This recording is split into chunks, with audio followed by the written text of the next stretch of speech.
any American, whether you are red or blue, should be extremely disturbed by what happened here today, by the continued politicization of the Justice Department. This is disgusting.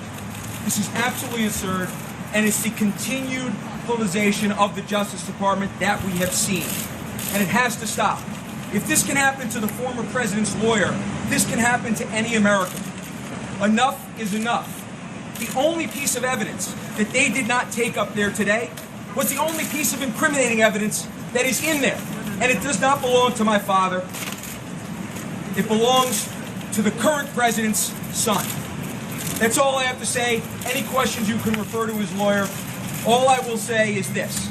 To all Americans out there, our Justice Department should be independent of politics. Enough is enough, ladies and gentlemen.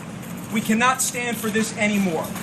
And again, if this can happen to the president's lawyer, this can happen to any one of us. Thank you. I'll refer to my father's lawyer for further questions and statements. You guys have a nice day. Can we hear from your dad? Can we hear from your father? And coming down? Judge coming down the warrant. I'll respond to that. An Obama-era judge signed off. An Obama-appointed judge signed off. That's my response. Very serious allegations that could be brought by the Justice Department. Yeah, I think it was pretty clear.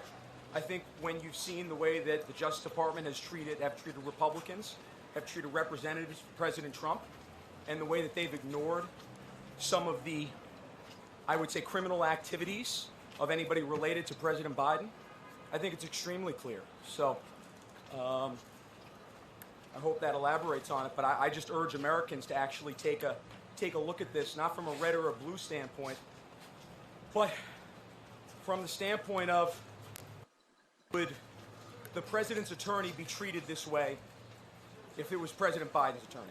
I mean, the Justice Department That's the question I have.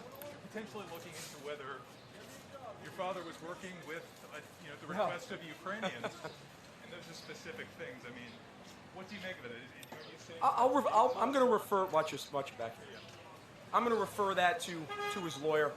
I'll refer those questions to that. This is just, watch your back here. I mean, characterize what your father was up to during that period. Again, I'll refer to his attorney on that. I'm just speaking as a concerned American, as somebody who worked in the White House, who worked for President Trump, and who saw this from my angle, and as a son. So, from a legal standpoint, I'm going to refer all that to Bob Costello. I'm going to refer that to my father. But I speak as a concerned American that I can see very, very clearly with my own two eyes that the Justice Department treats Republicans who are associated with Donald Trump a lot differently than they treat Democrats. Other than that, how's he feeling right now? What's he doing? We're just curious. Yeah.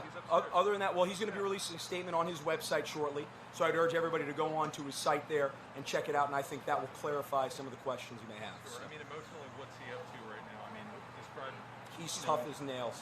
He's the toughest guy that I know. So I'm proud to be his son.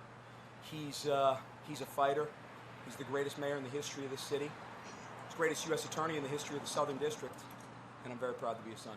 So you think that this will come through for him? I'm very, very confident. I'm very confident. Thanks for your time, sir. No problem. Have a good one.